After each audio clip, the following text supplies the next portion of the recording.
How we doing YouTube? It's your friendly gamer SmartEntity here. Today we're looking at the new event, False Prophet. So to begin the event, you will need to purchase one of these offerings, the Passionate, Faithful or Humble offering. I will talk more about them as we jump into gameplay, which is what I really want to do right now.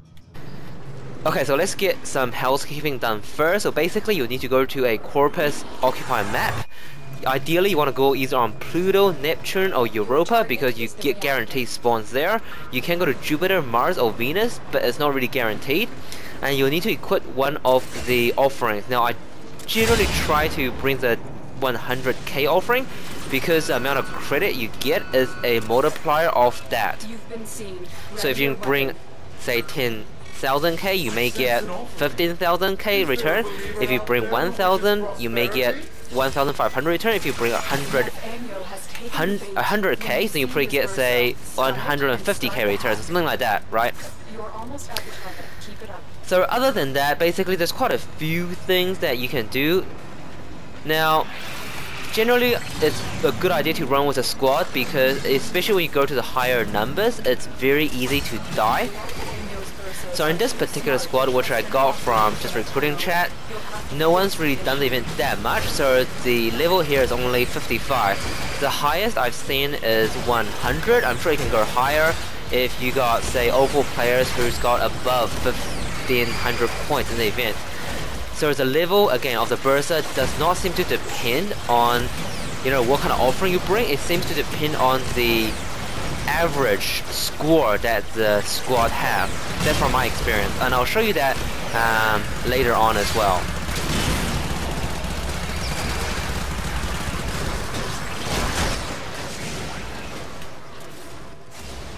So there you go. Once you found the Bursa, what you need to do is you need to stun it. The best way to stun it is with a melee, so death from above, melee jump attack. Once it's stunned, you hack it, and once you hack it, you basically need to just wait. Now the transferring of funds is pretty slow if you're in a squad of 4. It's much faster if you're doing a solo.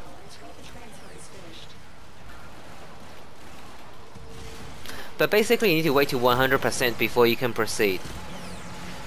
So we'll use this opportunity to talk about some strategies. Now I'm not going to talk about the exact builds because I've got plenty of specialized builds on my on my channel. You guys can check those out. The builds are slight alterations of the specialized builds, but you get the gist of the idea. So first frame, Trinity. Now Trinity is a frame that is pretty much easy mode when you do this, because you can do Energy Vampire. Do not do Energy Vampire on the Bursa, but you do Energy Vampire on the enemies around it, and you can literally go non-stop blessing like what I'm doing now. So we just did a bit of internet magic, jumped to 79%, and we're still just bashing that blessing. So Trinity is pretty useful. You can go solo with Trinity, no problem. Another frame is Frost. Frost with Snow Globe makes things easier twofold. The first is basically you slow everything. The second, obviously, is that attack barrier. Now, if you're doing a solo, Frost is probably the best frame to solo from my experience, just because you do a snow globe on the Bursa to slow it, you do a snow globe on yourself, you know, in close proximity to prevent all damage coming to you. And the best part of snow globe is it basically scales, so you know you can do infinite snow globe, and it's basically invulnerability for the first 4 seconds. Obviously, energy is an issue, but that can be countered with obviously energy restore packs. Now this event is so damn easy that there's so many frames that are good. You can obviously use something like Valkyrie with Hysteria. It obviously gives that invulnerability. Again, if you're doing solo, energy isn't an issue unless you got energy packs. Volba, another frame that's pretty damn good. You can use Bastille. I probably wouldn't use Vortex, but Bastille works on on the Bursa as well as nearby enemies. Another frame that's really good in squad is Limbo. Limbo can obviously put you in Rift, or put your squad mates in Rift, and that'll be pretty much complete damage and vulnerability. But do keep in mind someone needs to be out of Rift, otherwise you will get the out of range.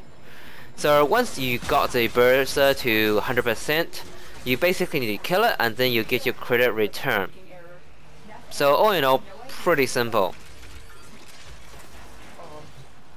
And we'll just have a quick look at a gameplay that I did with Limbo. So here we got Limbo. So you can obviously put yourself in Rift, you can put your squad in Rift, you can put the Bursa in Rift.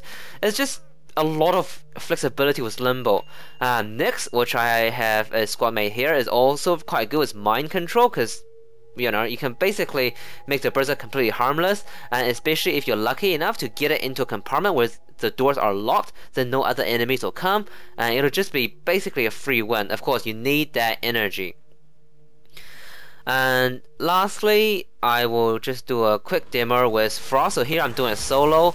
It's actually a 1000 credit run.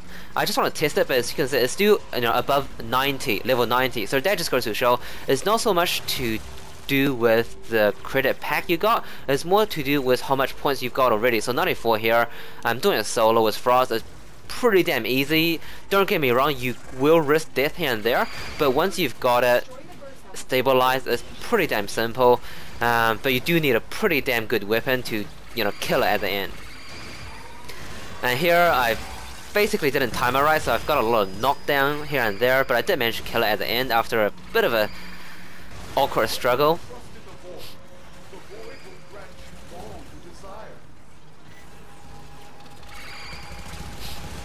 So overall, what do I think of this event? I think they had a really good idea. You know, you got a new enemy introduced, a Bertha in this case, and we got some pretty damn good rewards. I'll show that at the end. The only criticism I have about this event is the reward per mission, the credit return.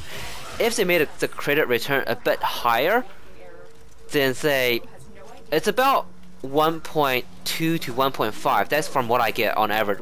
So if you go with say a 100k run, you can expect to get somewhere around 120k to 150k return on average, right?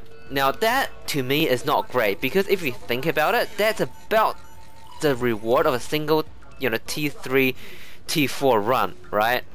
So in that sense, because this actually does take a lot longer, so you need to obviously wait the burster out, and you need to finish the mission objective, it does take quite a long time, so you might as well do tower. So because of that, it doesn't really encourage gameplay after you get your 1500 point and your Quanta Vandal.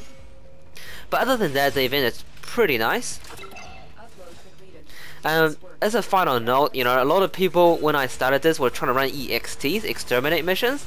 Like, there's nothing wrong with that, but I just found that to be silly, because exterminate takes a bit longer than a mission like sabotage or deception or even capture, right? So it's much better to run these kind of missions than exterminate.